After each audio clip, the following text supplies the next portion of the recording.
Hello, bienvenue à tous sur ma nouvelle vidéo. Donc c'est une première sur ma chaîne. J'ai décidé de faire une interview. Et quoi de plus naturel qu'interviewer Monsieur Mario Piromali, une personne qui m'a fortement marqué durant mes années rennaises, un entrepreneur à grand succès, propriétaire franchisé de nombreux McDo, et je crois du plus grand nombre de McDo en France. Et il se trouve que je l'ai beaucoup croisé dans ma jeunesse, que lui ne me connaissait pas, que j'ai travaillé dans un de ses McDo, et qu'un jour j'ai fini par le croiser assez récemment. Et c'est tout naturellement que je suis allé lui poser la question de savoir s'il était d'accord de l'interviewer, que je l'interviewe, et chose qu'il a accepté très très instantanément. Donc voilà, à l'image de ce monsieur, je vous laisse, voilà, j'en dis pas plus, je vous laisse profiter de cette interview d'une durée assez longue qui permet de bien rentrer dans les détails, de bien connaître le personnage et de comprendre un petit peu tout l'environnement depuis ses débuts jusqu'à aujourd'hui. Bon visionnage et bonne écoute. Bonjour Mario, Ça va? enchanté, Enchanté. très content de te rencontrer.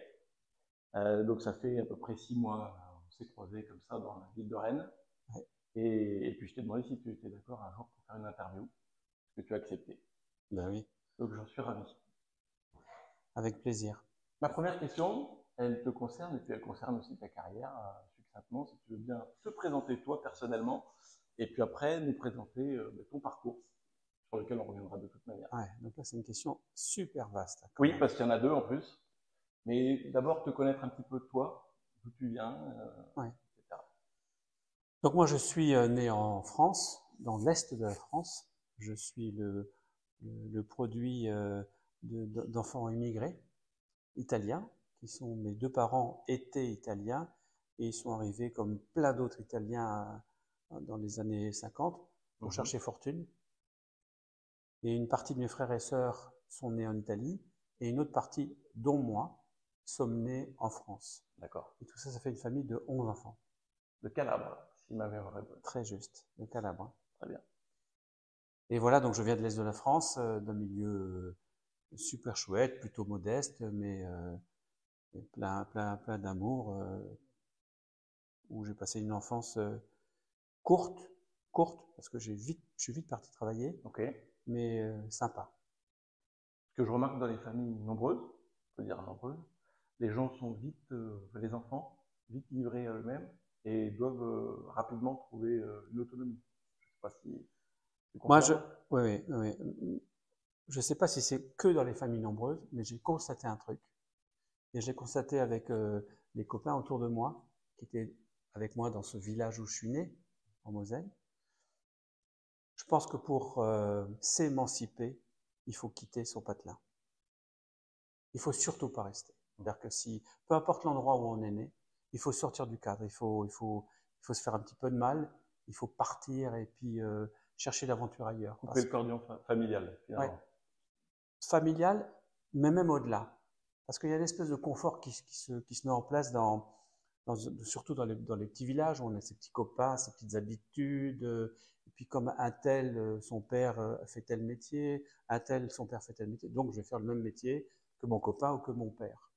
C'est super restrictif. Oui. Non, il faut partir, s'ouvrir au monde et aller chercher de nouvelles aventures ailleurs. Moi je pense que quitter son village, c'est sans doute une des meilleures actions pour commencer l'aventure, je dirais pas de la réussite parce que c'est un peu fort, mais une espèce d'aventure humaine autre que celle qui était écrite.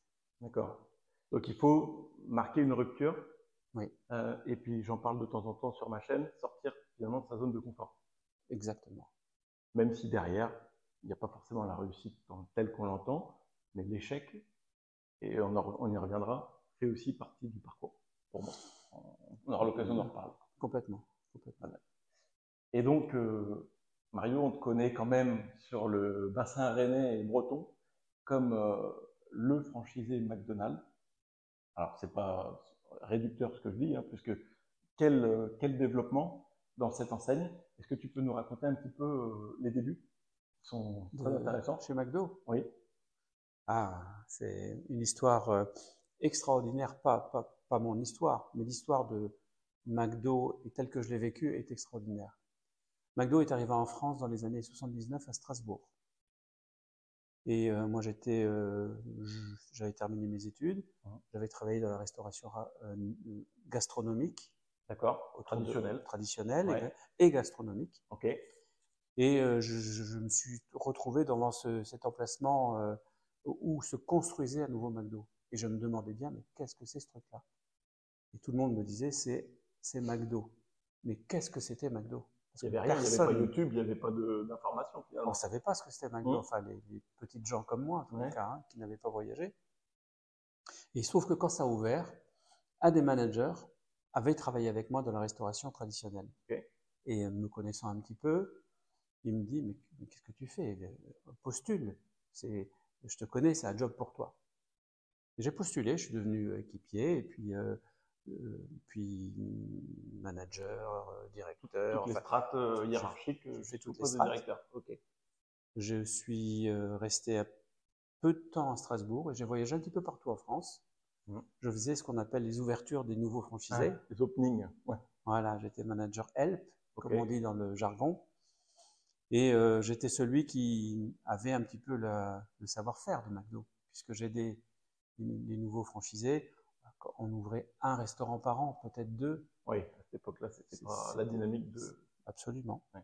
Donc j'étais 3 mois d'abord à Mulhouse, 3 mois à Metz, 3 mois à Montpellier, 6 mois à Marseille, 2 mois à Nice. Enfin voilà, c'était ça mon job. Déjà, si tu me permets de te couper, ça permet de t'apercevoir quand même qu'il n'y a pas des mentalités ouvertes au changement à ce poste-là. Je pense que les personnes qui aident aux ouvertures, il n'y en a pas des masses.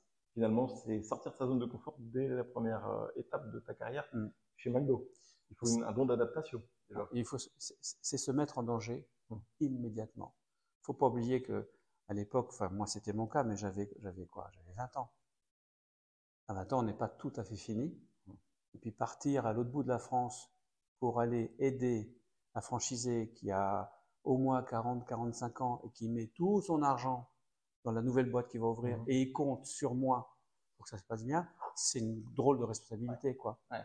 Et il faut avoir du courage et sortir de sa zone de confort, absolument. Mais quelle aventure, quoi. Encore une fois, à chaque fois, moi j'apprenais plus progresser à chaque que ce que je disais aux franchisés, quoi, en fait. C'était vraiment, j'ai passé comme ça 7-8 années extraordinaires, un peu partout en France. J'ai connu, moi je connais la France à travers les ouvertures de McDo. McDo, forcément, qui t'a fait voyager. Exactement. Et j'ai acquis beaucoup d'expérience dans tous les domaines. Expérience personnelle, expérience humaine, expérience RH, expérience technique, expérience client, expérience marketing, expérience des fournisseurs. Enfin, vraiment, j'ai vu beaucoup de choses. C'était extrêmement formateur. Merci à McDo de m'avoir permis ça, quoi, en fait. Ouais. Et quand je faisais ça, pour terminer mon propos et finir ta phrase, enfin la question, je me suis assez rapidement dit que c'était bien de faire ça pour les franchisés, mais que ce serait mieux de le faire pour moi. Ouais. Donc j'ai très rapidement, au bout de la 3e ou 4e ouverture, demandé à celui qui était le responsable de McDo en France si je pouvais être franchisé à mon tour. Donc tu imagines la première réponse, il m'a regardé, il ne m'a même pas répondu. Puis à chaque ouverture, je posais la question, puis ça faisait rigoler. Obstination. Oui, ouais. Et puis je continuais, et puis il me dit, ben, ouais, pourquoi pas, mais tu es trop jeune, Mario. Et puis, attends, regarde les franchisés. Ils ont 40 ans et ils ont 1 million de francs. Toi, tu as 20 ans, 24 ans, et puis tu n'as pas beaucoup d'argent, je le sais, je te paye mal. Donc, je connais ce que je te paye. Voilà, donc c'est pas possible. Mais j'ai continué, j'ai persévéré. Tu parlais de ça à l'instant, la persévérance, c'est l'arme du pauvre. Quand tu n'as rien, tu persévères. Tu continues, parce que tu n'as rien à perdre. Voilà. Donc j'ai continué. Et à l'ouverture d'un restaurant à Grenoble, pour situer ça dans le temps, ce fameux patron de McDo est venu et je lui ai redemandé. C'était le patron France? Patron France, un Américain. Ok. Et je lui dis, je sais que tu viens d'être nommé à l'Europe, Donc tu vas partir de la France, s'il te plaît, avant de partir, permets-moi d'être franchisé. Donc il commence par me répondre, oui, tu pourras, mais dans 3 à 5 ans. Je lui réponds, non, c'est maintenant. C'est pas possible autrement. Et puis la personne qui l'accompagnait, son bras droit, lui dit, bah tu sais, Tom, on vient d'ouvrir le restaurant de Rennes, à Colombia. Et ça fait même pas 1 an qu'il est ouvert. Et la semaine dernière, en réunion, tu avais dit que tu voulais le fermer parce qu'il ne marche pas. D'accord. T'as qu'à lui filer. On verra bien. Merci au numéro 2. Ben oui. Puis ils m'ont dit, bah, est-ce que tu voudrais être franchisé à Rennes? Je dis oui. Ok, je suis allé à Rennes, j'ai regardé le resto et je dis oui tout de suite. Bah, c'est comme ça que je suis devenu franchisé. Incroyable. Persévérance. Ouais. Persévérance. Vraiment, ça c'est une leçon importante pour tous les jeunes parce que si tu baisses les bras, tu fais partie du wagon des gens qui abandonnent et tu laisses la chance aux autres qui sont persévérants. Donc tu ouvres Colombier, on est en 1988. Oui. Je crois que après tout s'enchaîne, puisque finalement, quand on n'a rien à perdre, on peut que réussir. On a 2 options au moins. Et du coup, ça s'enchaîne. Comment on arrive, Mario? Je lis la presse, je lis des articles régulièrement sur le bassin rennais, je lis des magazines. Le nombre de McDo en franchise varie en fonction des années, je pense des reventes, à 24 McDonald's au maximum. Comment on arrive à ça? Peux-tu rapidement nous raconter comment ça s'est déroulé à partir de Colombier? On arrive à ça inconsciemment, sans y penser, en travaillant. En fait, un jour, et ce que je vais te dire est absolument vrai, je parle comme ça avec quelqu'un et il me dit « Waouh, Mario, t'as réussi !» Et je lui dis « Mais de quoi tu parles? Pourquoi tu me dis t'as réussi ?» Mais tu te rends compte, t'as 15 restaurants McDonald's. Ah bon? Et je me suis rendu compte là que j'en avais 15. Je savais que j'en avais 15, mais je ne me rendais pas compte. C'était le truc normal. Tu travailles, tu ouvres, tu fais ton job et ainsi de suite. Donc, ce n'est pas quelque chose que j'ai cherché, que j'ai voulu pour avoir. Je l'ai travaillé et c'est venu naturellement, en fait. C'est comme ça que les choses se sont passées. Bien sûr, ça ne se fait pas en restant à la maison tranquille. Ça se fait en travaillant. Moi, j'ai de la chance, c'est que j'adore mon travail. J'ai une deuxième chance, c'est que je pense que je ne travaille pas, parce que je l'adore. Donc, je ne me fatigue pas. Et puis, ce que je fais, c'est de la passion, donc j'aime bien transmettre les choses. Et quand tu transmets des choses que tu as vécues, intelligentes aux gens, eh ben, ils le font. Mais quand ils le font, quand tu n'es plus tout seul à le faire, ben, ça va un peu plus vite quand même. Ouais. Et c'est comme ça, de fil en aiguille, tu en ouvres 2, 3, 4, et ainsi de suite. Et tu deviens un expert des ouvertures. Ouais. Toutes les compétences acquises, même en tant que salarié avant, tu en bénéficiais, donc ça t'a permis de grandir. Et puis il y a peut-être une question de confiance aussi que McDo avait envers toi. Tu as transmis cette confiance à la société mère, McDo France, et je pense qu'après c'était aussi plus simple de travailler dans un climat de confiance. Parce qu'on est un peu expatrié comme ça en Bretagne, loin du siège qui doit sûrement être à Paris, et on a besoin d'avoir quelqu'un qui a la confiance sur le territoire breton pour le développement. Oui. Parce que de ce que j'en sais a priori, c'est que la stratégie c'était quand même plutôt le multi-franchisé plutôt que que plusieurs franchisés. C'est d'en avoir quelques-uns qui en ont plusieurs points de vente plutôt que l'inverse. Dans mon métier, et dans un métier où il y a des franchises, franchiseurs, franchisés, la confiance, c'est quelque chose de primordial. Sans confiance, pas d'avenir. C'est pas possible. Et la confiance, c'est pas quelque chose qui se décrète comme ça du jour au lendemain. On peut pas se faire confiance là en 2 minutes.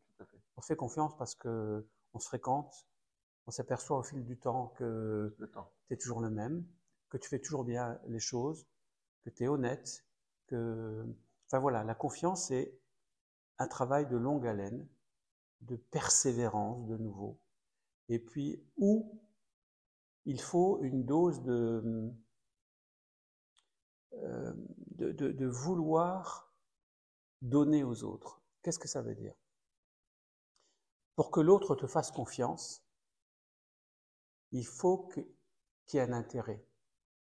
Et si tu me fais confiance, c'est parce que tu as décelé en moi un intérêt que j'avais pour toi. Ben, c'est pareil pour la franchise McDo ou une autre. Moi, je savais exactement ce que voulait McDo. Et c'est ce que j'ai fait. J'ai pas voulu inventer. Ce qu'ils attendaient de toi. Oui, oui. Parce que si tu fais ton travail, tu déploies ton restaurant à ta façon, ben c'est bien si tu es très bon. Mais si tu sais comprendre ce que l'autre veut, le franchiseur, c'est mieux. Oui. C'est beaucoup mieux. Mais pour ça, il faut de l'humilité pour faire confiance. Et la confiance, après, est réciproque. Et comme ça, de fil en aiguille, eh bien, ils ont eu une certaine confiance, des résultats qui allaient avec, bien sûr, oui. Et ils m'ont permis d'en ouvrir d'autres. Une notion de loyauté, j'aime bien le mot loyal, personnellement, même dans le business. Être loyal, c'est pour moi une denrée assez rare. Je pense qu'ils ont senti de la loyauté envers la société. Je connais des associés de certaines boîtes qui pourraient revendre à la concurrence leur remplacement et qui ne le font pas, même à plus cher, pour une question de loyauté. C'est devenu rare. Je pense que tu confirmes aussi ça. La loyauté, encore une fois, c'est une autre des valeurs qui sont très importantes dans beaucoup de choses, mais dans dans mon travail, c'est vraiment quelque chose d'important. Parce que la loyauté égale le temps long. Faire un coup, ça dure 6 mois. Être loyal tout le temps, confiance, ça dure longtemps. Il faut choisir son camp et son chemin, en fait. Et c'est tellement mieux de travailler dans la confiance et dans la loyauté. Ça coûte quoi? Ça apporte quoi d'être déloyal? Oui, tout à fait. Qu'est-ce que de se croire plus malin que les autres? Encore une fois, ça manque d'humilité. Dans le business, pour réussir, il faut beaucoup d'humilité. Parce que quand tu as de l'humilité, tu sais être à ta place, tu comprends ce que l'autre a besoin, tu lui donnes, il te le rend, et les choses avancent. Et c'est pas grave si lui c'est le franchiseur et toi le franchisé, c'est pas grave du tout. Moi j'avais qu'à être franchiseur. Ouais. Hein, voilà. Donc l'humilité dans beaucoup de choses, mais dans le travail c'est important. Connaître sa place, y rester, et puis s'y sentir bien. Complètement. Et il n'y a rien d'humiliant que d'être dans l'humilité. Ouais. Il n'y a aucun problème avec ça. Aucun problème avec ça. Je reviens sur ce qui fait aussi cette longue carrière, c'est le goût du travail, le goût pour le travail. C'est deux choses différentes parce que tu aimais ton métier. Et aujourd'hui, où on a un petit peu de remous socialement parce que la réforme des retraites, etc., je pense qu'il est extrêmement important de se poser les bonnes questions et d'aller dans une voie qu'on aime, un métier qu'on aime. Sinon, forcément, le temps paraît beaucoup plus long. Et ça me permet de faire cette petite parenthèse. Il est très important pour tous les jeunes qui nous regardent d'aller dans une voie qu'ils aiment, parce que sinon, c'est une souffrance pour moi. Donc, on va parler un petit peu plus dans le business maintenant. Donc, j'ai vu une ouverture à la Guerche de Bretagne la semaine dernière. Ouais. Alors, on s'est un petit peu avant de faire des interviews. Donc, c'est le 19e. Il y a eu quelques reventes entre-temps. Ouais. En fait, à l'heure où nous parlons, à l'heure exacte où nous parlons, c'est le 22e. En fait, j'ai loupé un wagon. Pour qu'on ne parle plus de cette question-là, j'en ai eu 26. Et j'en ai revendu 4 à ma fille. Et au 31 décembre là, de cette année, j'en revends encore 2. Donc, j'en aurai 19. D'accord. Donc, est-ce qu'on pourrait dire que c'est dans une phase de décélération Pas du tout. Non, pas du tout. Non, non, non. D'arbitrage peut-être. Non, non, non. Il se trouve que ma fille est devenue franchisée parce qu'elle avait le profil pour ça. Et elle est devenue franchisée, non pas à Rennes dans un premier temps, mais à Château-Thierry, près de Reims. Oui. Elle a fait ses armes là-bas. Ses armes en dehors du virus familial. Exactement. Là aussi, c'est important. Là aussi, c'est très important. Ce que je te disais tout à l'heure, il faut partir de son village. Elle est partie de son village. Elle a fait ses armes là-bas. McDo a pu voir qu'elle peut réussir sans papa. Elle a super bien réussi. Donc, au bout d'un certain temps, il était normal qu'elle puisse revenir ici. Mais pour qu'elle revienne ici, il fallait que je fasse un peu de place. Alors, comme c'est ma fille, J'ai bien voulu. Dû en vendre 2 pour commencer. Et puis je vendrai peut-être 6 en tout ou 8, enfin on verra bien. D'accord. Mais ça ne veut pas dire que c'est une phase de décélération pour moi. D'abord, je vais continuer à ouvrir. Et 2, je ne pars pas demain matin. Moi, je ne me sens pas suffisamment fatigué ou ne plus avoir envie pour arrêter. Je veux continuer. Il y a tellement de choses encore à faire. Tout à fait. Ok. J'ai ramené quelque chose. C'est quelque chose que j'archive. Hein. Ouais. C'est mon premier contrat de travail. J'avais jamais travaillé avant, j'avais 16 ans. C'est un certificat de travail, plus précisément. Maplongchamp, McDonald's en 2004. Et bon, c'est pas grand-chose, hein, c'est une petite période. Une collaboratrice dont je reparlerai off caméra m'a laissé l'opportunité de rentrer à 16 ans chez McDonald's, de découvrir les valeurs d'entraide, d'équipe. Quand on a 16 ans, on n'a pas beaucoup d'expérience, on est timide, on a un peu peur, et on est lancé dans le monde du travail. Et je crois que McDo est une des meilleures boîtes pour commencer. Suite à ça, finalement, j'en parle pas trop sur ma chaîne de mon cas particulier, mais j'ai une carrière aussi au sein de la restauration. Ça m'a énormément aidé. J'ai senti des valeurs humaines très fortes. Peu de temps pour se connaître, parce qu'on se connaît dans des moments très forts d'activité. Et ça permet de se connaître mieux que dans des moments de calme. Et l'entraide de certains équipiers, encore maintenant, je ne les ai pas oubliés. Voilà, une super expérience à 16 ans, et c'était dans un de tes McDo, Mario, à celui des Longchamps. Voilà, donc super. ma toute première expérience. Si aujourd'hui, quelques années plus tard, tu dis que ça t'a plu, oui, c'est le plus beau cadeau que tu peux me faire. Hein, c'est ça. Je t'ai pas amené de boîte de chocolat, je te ramène juste mon certificat de travail. Mais c'est ce qui... Je suis très content. Voilà. Tu sais, ce sentiment-là que tu parles de toi, tu es content parce que tu as passé un moment qui était important pour toi, qui t'a... Incroyable. Pour moi, c'est un sentiment d'utilité. Là, je me dis, j'ai servi à quelque chose. Et c'est super important. Ça m'a développé. J'avais pas confiance en moi. J'ai des gens qui devaient avoir peut-être 10, 15, 20 ans de plus que moi, se mélanger à la pause. Ça mixe les générations. À la fin du boulot, j'avais pas de voiture. Certains se battaient pour me ramener. Enfin, des valeurs qui réchauffent le cœur au jour d'aujourd'hui. Donc voilà, moi c'était la petite parenthèse, mais super. C'est ce qui marquait les jalons de ma carrière future, en fin de compte. Alors une autre petite question, comment tu t'adaptes à la concurrence grandissante dans notre époque? Parce que voilà, on peut les citer, hein, les autres fast-food, les grands noms, les challengers, les suiveurs, il y en a de plus en plus, on se demande où ça va s'arrêter. Alors il y en a de plus en plus parce que le marché est de plus en plus important. Oui, le gâteau grossit. Le gâteau grossit, et si le gâteau grossit, c'est bien parce que comme c'est McDo qui a depuis presque toujours en France, c'est bien McDo qui a fait ce gâteau. Tout à fait. Mais il va continuer à grossir grâce aux concurrents. Ils vont, et on le constate. Alors, moi, les concurrents, c'est pas quelque chose qui me fait ni peur, ni qui me réjouit.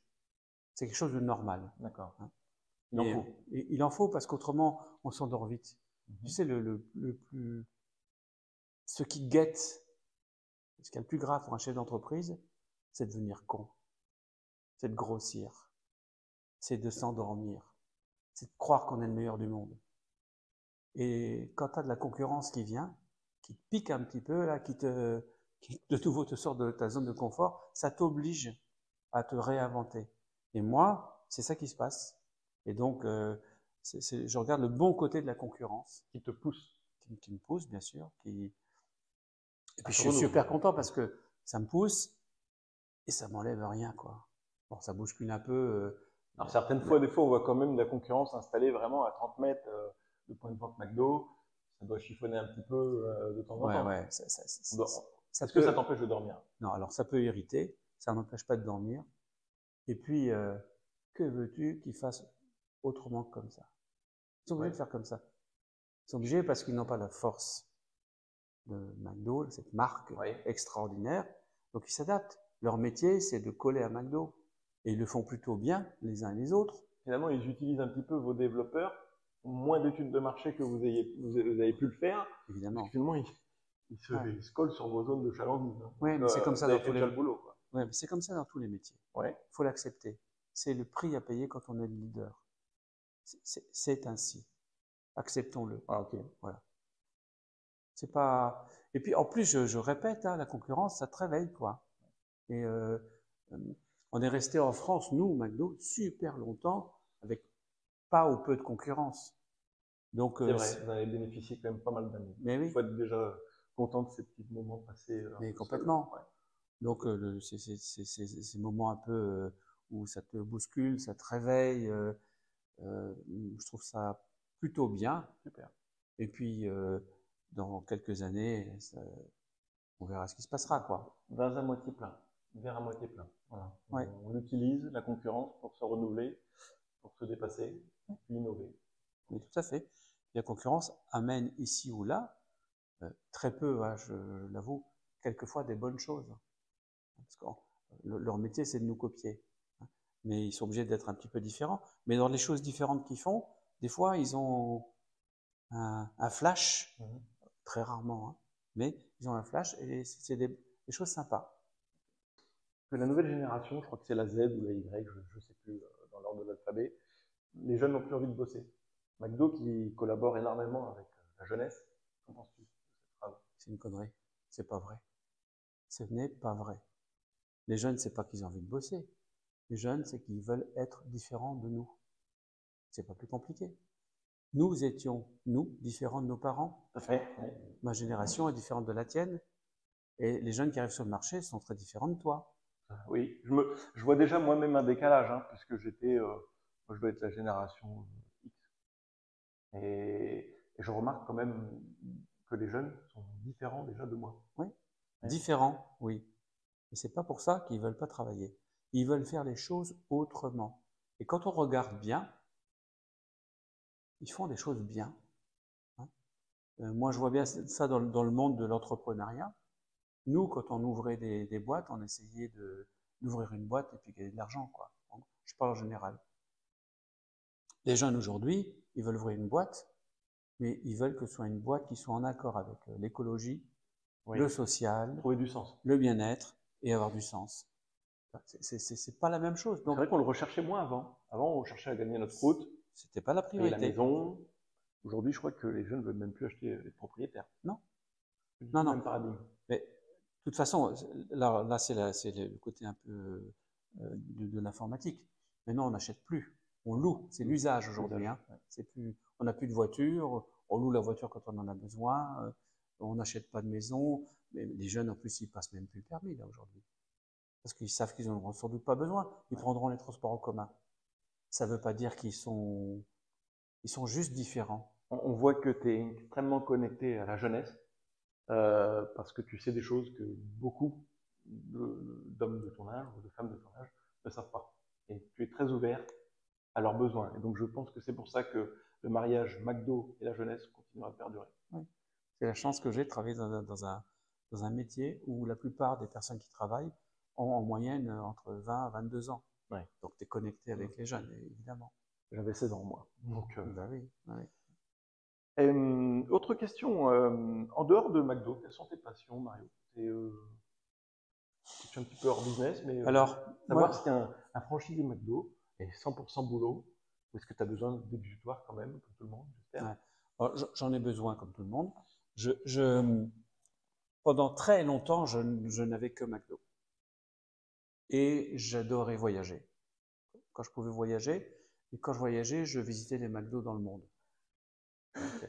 Mais c'était une façon aussi de respirer, de prendre une sorte d'oxygène. Aujourd'hui, je continue ça. Et je m'intéresse, on en parlait à l'instant, mais je m'intéresse beaucoup à la jeunesse et à l'entrepreneuriat.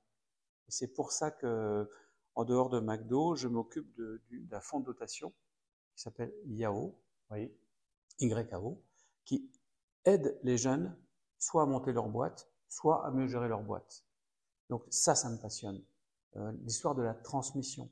C'est ce que tu fais avec ta chaîne, hein, et pouvoir offrir généreusement aux jeunes les 30, 40, 50 années d'expérience en essayant de lui inculquer ça et que lui gagne 10 ou 15 ans, ben c'est merveilleux. Il gagne du temps.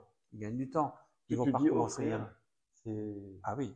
Je crois que tu récupères rien grâce à cette association. Non, ça me coûte. tu m'as posé au début de l'interview la question de savoir combien me rapportait ma chaîne. Rien du tout.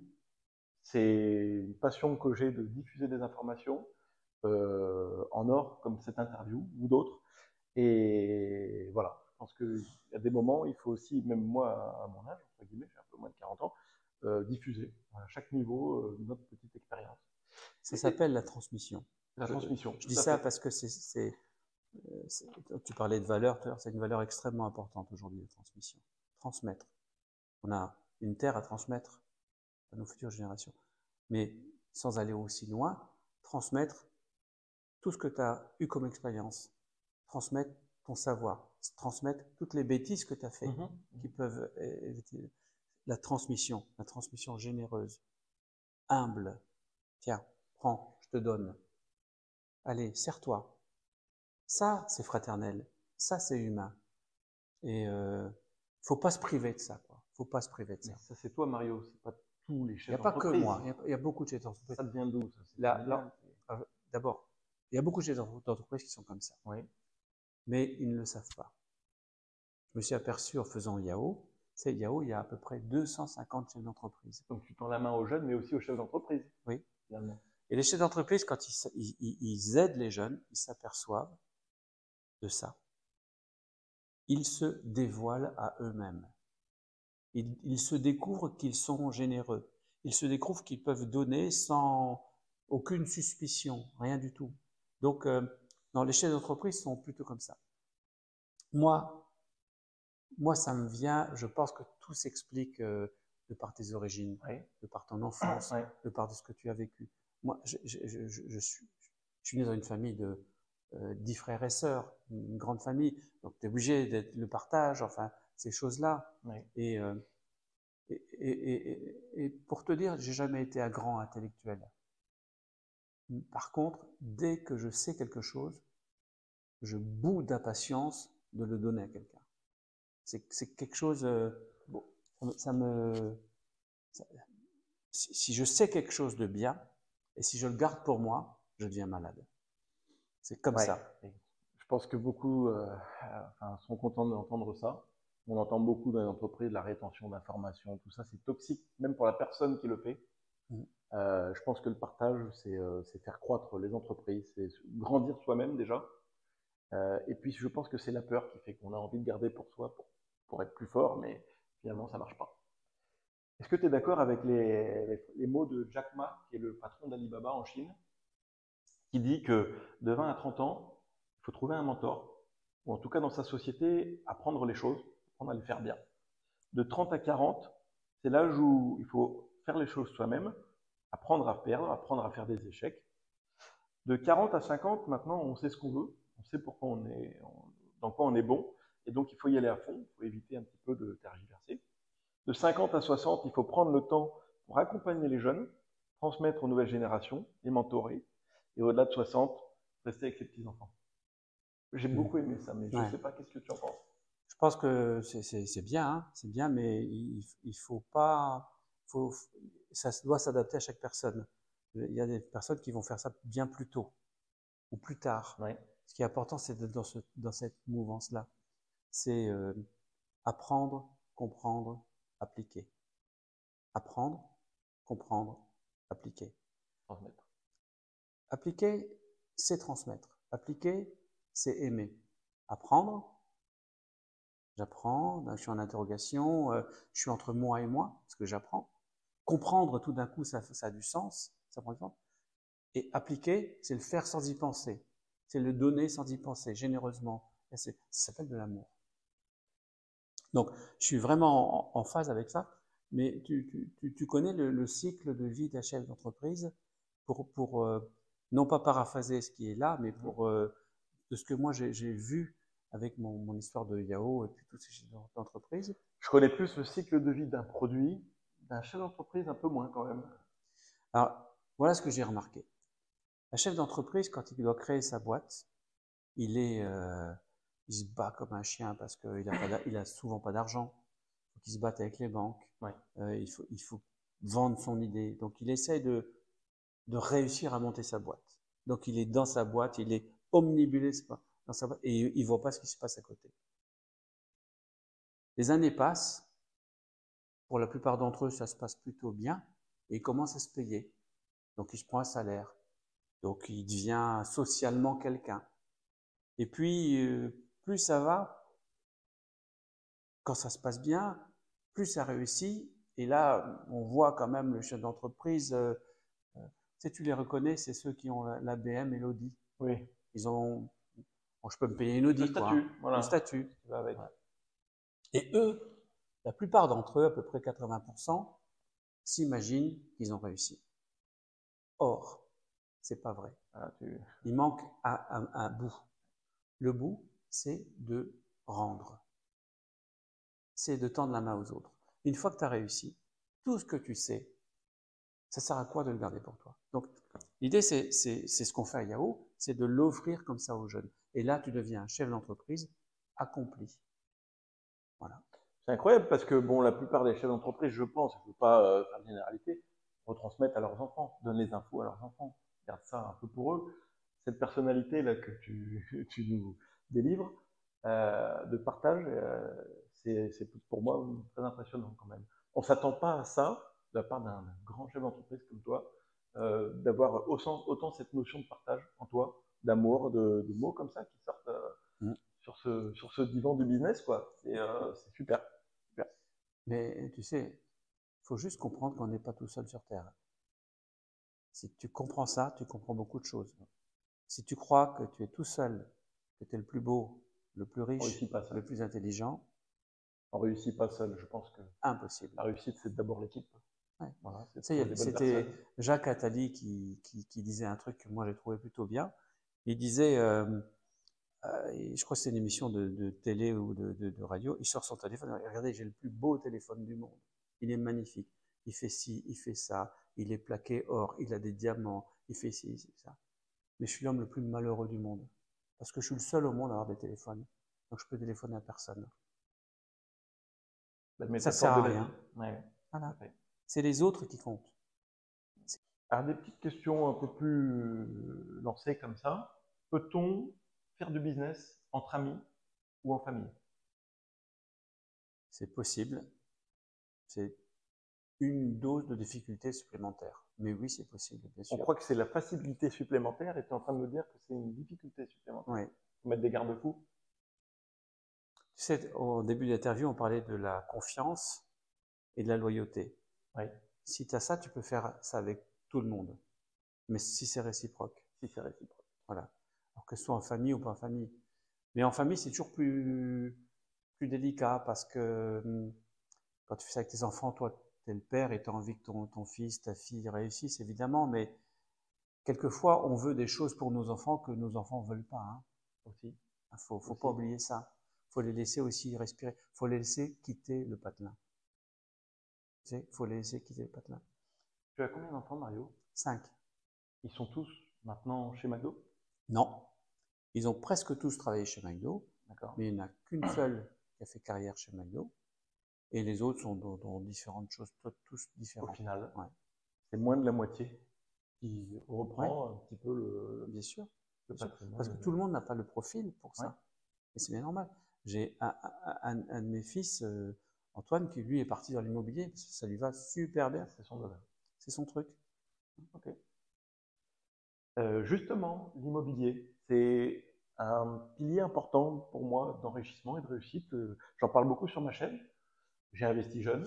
Qu'en penses-tu aujourd'hui du marché immobilier, est-ce que tu veux nous parler un petit peu d'investissement global immobilier? Parce qu'il faut diversifier. Un chef d'entreprise aujourd'hui, 100% de son capital, entre guillemets, de son patrimoine, c'est son actif d'entreprise. Et certains réalisent des fois un peu trop tard qu'il faut le diversifier. Parce que tout basé sur une entreprise, ça représente un risque. Que penses-tu de l'immobilier? Est-ce que ça peut aider à diversifier? Ouais, je vais te répondre. Mais juste avant, je vais revenir sur l'histoire de l'actif de l'entreprise, du chef d'entreprise. Oui. Juste pour prévenir. Parce que j'ai vu ça autour de moi. Les chefs d'entreprise, beaucoup, passent leur vie à travailler pour monter leur boîte. Mais vraiment, ça transpire tout le temps. Puis à la fin, ils ont une superbe boîte. Et pour beaucoup d'entre eux, ils la vendent et ils sortent avec un pactole. Et là, ils s'imaginent que c'est fini. Ils s'imaginent, ah, j'ai réussi, j'ai mon X millions d'euros dans... Or, c'est là où tout commence. Le vide s'installe là. Mais oui, tu te rends compte qu'il y en a beaucoup qui perdent les 1, 2, 10, 15, 50 millions d'euros que valait leur boîte en mauvais placement. Ouais. Et ils ont travaillé toute leur vie pour ça. Donc attention, les choses ne sont pas terminées quand on a vendu sa boîte. Et j'en viens à ce que tu dis. Il faut commencer à penser à ces choses-là pendant qu'on est en activité. Éducation financière. Et absolument. L'immobilier, ça dépend des profils. Moi aussi, j'ai un profil très immobilier. J'adore ça. Ouais. J'adore la pierre. Un point commun.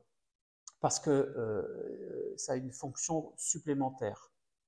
Mais encore une fois, tout s'explique dans la vie. Mettre l'argent en bourse, bon, c'est vrai que ça aide des entreprises qui font vivre des gens. Oui. Pour moi, c'est très virtuel. L'immobilier, c'est tangible. C'est tangible, il y a des gens qui vivent dedans, il y a des choses qui se passent. Ça protège de la pluie. Ça protège, et ainsi de suite. Voilà. On est en Bretagne, donc il pleut à l'heure où on parle. Oui, mais on est fin décembre. Mais oui, il faut y penser avant. Et il faut... mais c'est un second métier. Hein. C'est pas parce qu'on a réussi dans sa boîte qu'on va réussir dans l'immobilier. Il faut être très prudent. En fait, c'est un petit peu comme un sportif de haut niveau. On entend en NBA ou en NFL aux États-Unis des joueurs jeunes qui ont gagné des dizaines de millions d'euros qui finissent ruinés à 75%, même en NBA. Et on se demande souvent comment on peut arriver, même en le faisant exprès, à dilapider autant. C'est le manque d'éducation financière, tout simplement. Oui. Et donc, je pense que c'est important aussi, pendant la carrière, de s'intéresser à d'autres choses. Et le chef d'entreprise, même s'il est très affûté dans son secteur, peut se retrouver comme un gagnant de l'euro-million, finalement, une fois l'entreprise revendue. L'immobilier, ça permet de... Oui, mais c'est vraiment un métier. Hein, et comme tous les métiers, au début, tu te plantes, tu te trompes. Il faut apprendre de ses erreurs pour faire mieux après. Et l'immobilier, c'est long aussi. Alors toi, tu as commencé jeune, et tant mieux, et c'est bien. Moi, j'ai commencé un peu plus tard parce que j'étais totalement consacré à mes boîtes. Et comme j'ai ouvert beaucoup de restaurants, ça veut dire aussi utiliser beaucoup de fonds. Oui, tu le réinvestissais 100%. Je n'avais pas de fonds pour faire autre chose. Après, là, c'est un conseil, je ne sais pas si c'est un conseil, mais c'est comme ça que je fais, moi. Tout l'immobilier que je fais, je ne le fais pas pour moi. Je le fais pour mes enfants, directement. Je le fais avec eux. Parce que l'immobilier, c'est du long, c'est du 20 ans, c'est du 30 ans. Et il faut penser de transmission.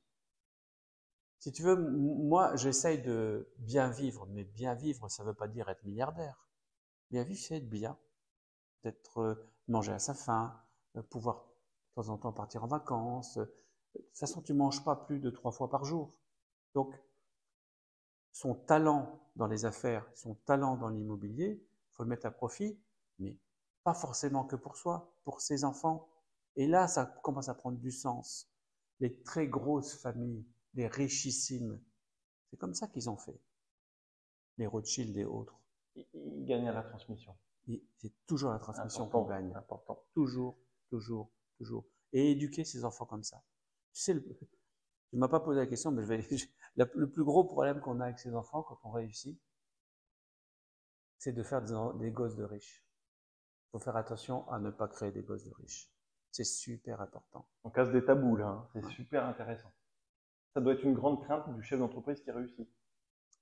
Mais c'est plus qu'une crainte, quoi. C'est beaucoup plus qu'une crainte. Je dormais pas la nuit à cause de ça. Ça t'empêchait de dormir. Oui. Finalement, les problèmes que l'on pense pas. Oui, tout à fait. Okay. Donc, leur éduquer, leur dire, voilà, chaque chose a une valeur, il faut y aller tranquillement, il faut prendre son temps, et ainsi de suite, et ainsi de suite. Donc, ça, c'est important. Il n'y a rien de plus mauvais que de fabriquer des gosses de riches. Autrement, t'as servi à quoi dans ta vie, quoi? Donc finalement, tu les remettais comme toi tu as eu au début, tu cassais, tu faisais la rupture géographique, d'aller chercher ce qui leur plaisait dans la vie. Et je pense que tu n'as jamais essayé de les inciter à reprendre. Si, peut-être? Non, Même pas. non, non, Donc voilà. non, non, Ok. évidemment. Merci Mario, je me mettais comme ça pour mieux entendre. On ne mange pas plus de 3 fois par jour. Elle est pas mal celle-là. Et j'ai un chef d'entreprise qui me disait encore il y a 2 semaines, il pensait qu'avec 20 000 euros, il serait heureux. Alors qu'en fait, aujourd'hui, il ne tiendrait même pas jusqu'au 15 du mois. Et que le vrai riche, c'est celui qui n'a pas besoin de plus pour vivre. D'accord avec ça? Oui. Pour être heureux, il ne faut jamais se comparer. Si tu commences à te comparer, tu es malheureux. Il y a toujours quelqu'un qui a plus réussi, je pense. Dans la mer, il y a toujours un poisson plus gros que toi. Toujours, toujours, toujours. Tu crois être un requin, tu es fort, tu es agile, tu vas manger tout le monde, mais tu t'aperçois que tu as des orques qui sont juste derrière. Il y a toujours quelqu'un de plus gros que toi. Donc, ne te compare pas. Sois heureux. Sois heureux. Ouais. Fais des trucs pour toi, ce qui compte pour toi, pour ton entreprise, pour les personnes de ton entreprise, pour tes enfants, pour qu'ils ne deviennent pas cons. C'est ça le sens de la vie. L'argent, ça a de la valeur quand c'est bien utilisé. Non, ça n'a pas de valeur. Zéro. Mal utilisé, ça n'a pas de valeur. Zéro. Zéro.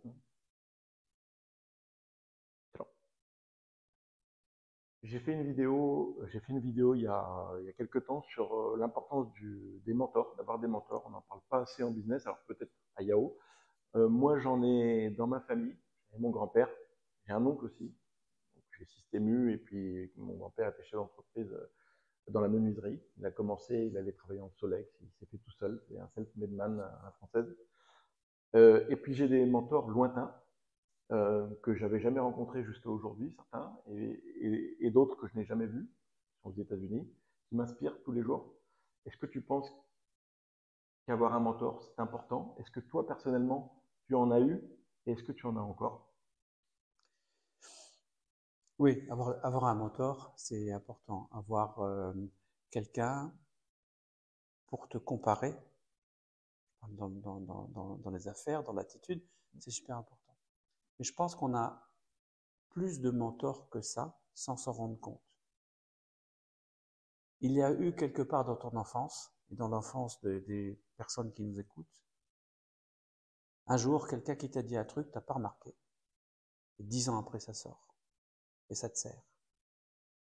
Qu'est-ce que je veux dire par là?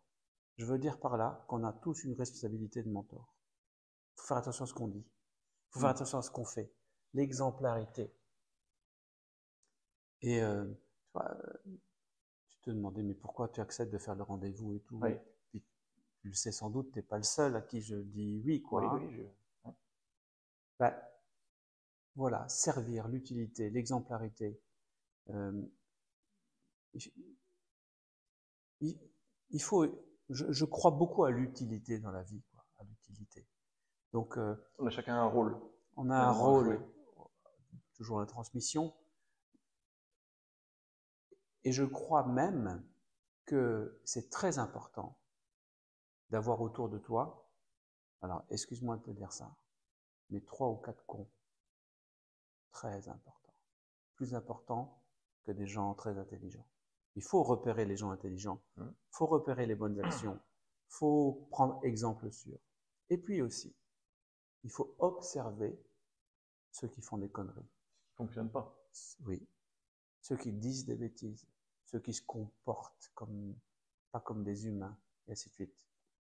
Et avoir l'humilité, l'intelligence, la lucidité de se dire moi je veux pas être comme ça. Donc des mentors, des mauvais mentors. Des mauvais mentors. On a toujours besoin d'un con autour de soi. C'est super intéressant. Toujours. Ouais. Toujours. Il y a des cons, il y en a partout en plus. Oui. Bien. Même des cons qui réussissent d'ailleurs. Oui, et puis tu peux toi aussi être un con 1 heure dans ta vie, dans ta journée, dans ta semaine, tu as fait une chose idiote, parce que c'est comme ça. Mais si tu sais t'analyser, si tu sais remarquer que tu as été un gros con, bah t'avances. Tu ne refais plus. Ouais. Donc des mentors, oui, mais avec des cons autour. Ok, c'est de l'or en barre. Que penses-tu des jeunes qui s'expatrient? Parce qu'aujourd'hui, on ne va pas se mentir, en France, c'est devenu compliqué. Pression fiscale, pression entrepreneuriale, beaucoup d'administratifs.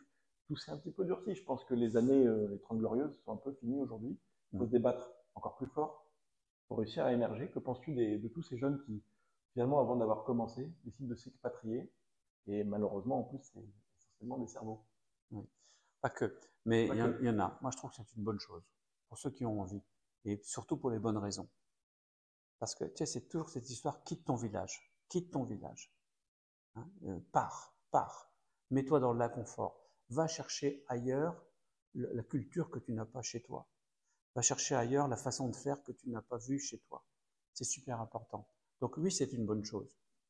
Le monde est tout petit aujourd'hui. La France, c'est peanuts. C'est rien du tout. C'est une gommette dans le monde. Donc allez voir ce qui se passe partout ailleurs. Mais c'est d'une richesse extraordinaire. Et si en plus ils reviennent, tous ces jeunes, en France, parce qu'on a, allez, une chance sur deux qui reviennent quand même, quoi. Donc c'est bien. Donc c'est bien qu'ils partent, parce qu'on espère qu'ils reviennent. C'est intéressant. Parce que finalement, je pense qu'ils s'en vont, prendre ce qu'il y a de bon ailleurs, ils se construisent, mais bon, la France, on critique beaucoup, mais on y revient souvent quand même. Ouais, parce qu'on a aussi des choses bien chez nous. Ouais. Et moi je ne dis pas que les jeunes doivent partir parce que la pression fiscale est trop forte. C'est des conneries, ça. Parce que quand tu étudies vraiment bien les choses, c'est pas vraiment vrai, quoi. On est un peu plus. Mais on a des acquis. Ça dépend des acquis en plus. Ouais. Mais partir pour aller découvrir qu'il y a des gens au bout de la terre qui ne mangent pas comme moi, qui ne réfléchissent pas comme moi, mais qui sont heureux, qui font les choses autrement, qui n'ont pas la même couleur de peau, ces choses-là, c'est enrichissant. C'est enrichissant. Il faut partir pour se découvrir.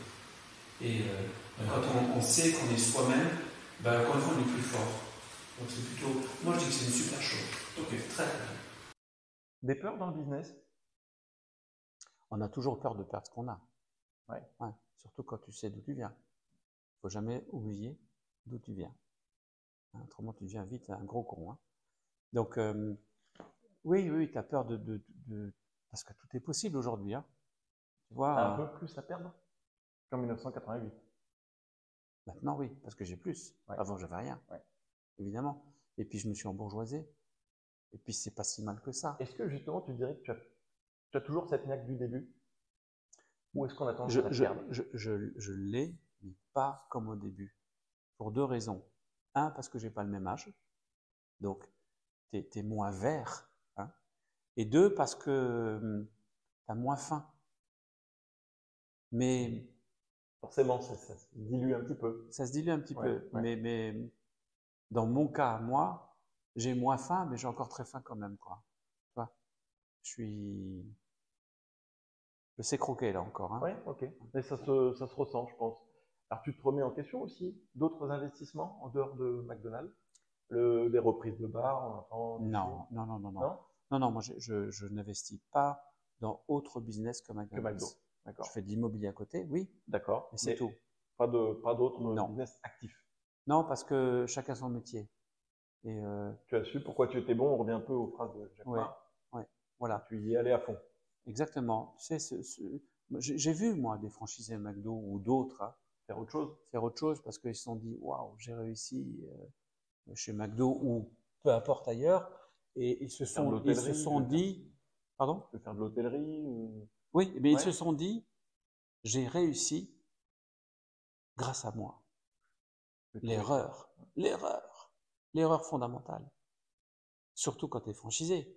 Franchisé, il ne faut pas oublier, c'est franchiseur, franchisé. Tu n'es pas tout seul. Et ces gens-là ont vendu pour faire autre chose. J'en connais peu qui ont réussi.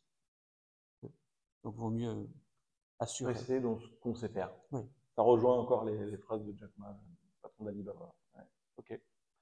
Des projets pour la suite? Oui, ouvrir de nouveaux McDo. D'autres McDo. Bien sûr. Fini. Ok. Quand arrête-t-on d'investir finalement? Est-ce qu'à un moment on se dit je veux atteindre tel chiffre, tel nombre de McDo, et là je vais arrêter? Ou un âge? Ou est-ce qu'on se met une limite? Non, enfin j'en suis pas là en tous les cas. Voilà. Non, j'en suis pas là. Je pense que ce qui pourrait m'arrêter, moi, c'est la maladie. Le problème physique, ce qui t'empêcherait Problème d'avancer. physique, ouais. Autrement, non. J'avais fait une vidéo sur ce thème-là et justement j'en parlais. Je crois que physiquement, quand on est diminué, ça peut être un des freins à l'ambition. Sinon, il n'y a pas forcément de limite. Ça te remplit tous les jours au quotidien. Mais oui, totalement. Des regrets peut-être dans ta carrière? Oui, plein. Qu'est-ce que j'étais un jeune con. Ça m'est arrivé 10 000 fois. T'as les mecs qui te disent toujours, faut jamais avoir de regrets. Encore une fois, c'est des bêtises, ça. C'est pas reconnaître tes erreurs. S'autoriser les erreurs, enfin, autoriser qu'on a fait des erreurs. C'est ça qu'il faut faire. Okay. Tu peux pas éviter les erreurs quand tu es jeune. Tu en fais. Forcément. Ça construit la réussite. Donc voilà. Moi, je regrette des choses que j'ai dit. Je regrette des choses que j'ai fait.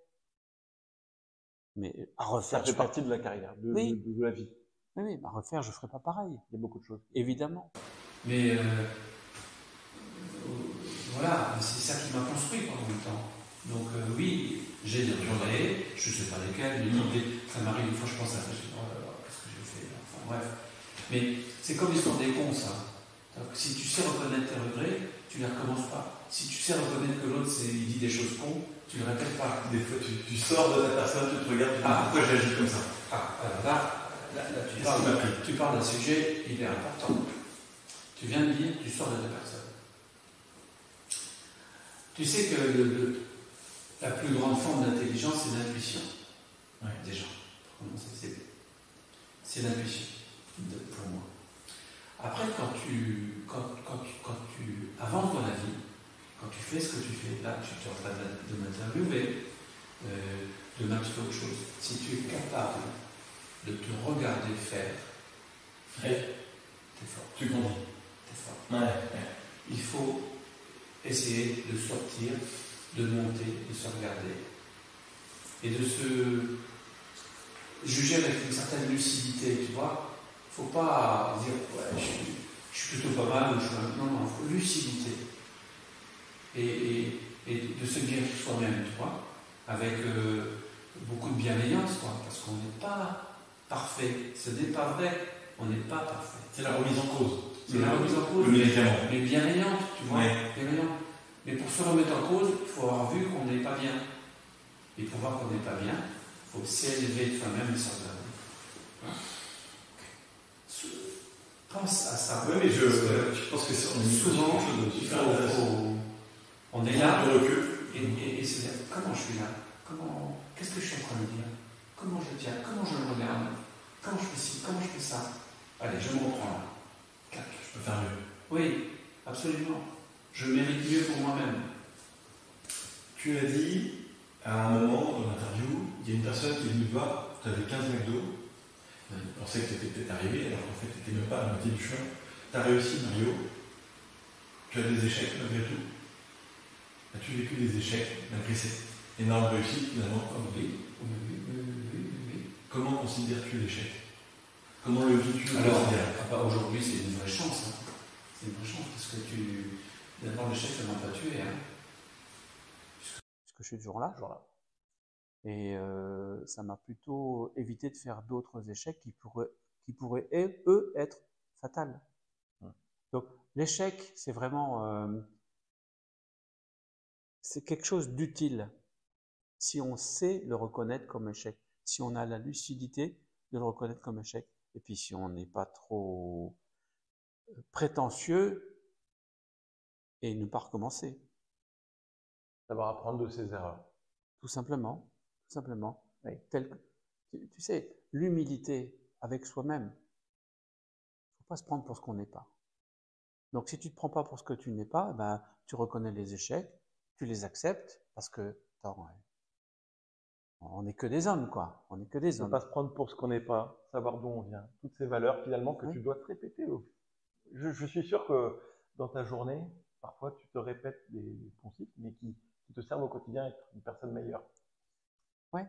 Marc Simoncini, patron de Mythique, disait il n'y a que ceux qui n'ont rien essayé, qui n'ont jamais rien raté.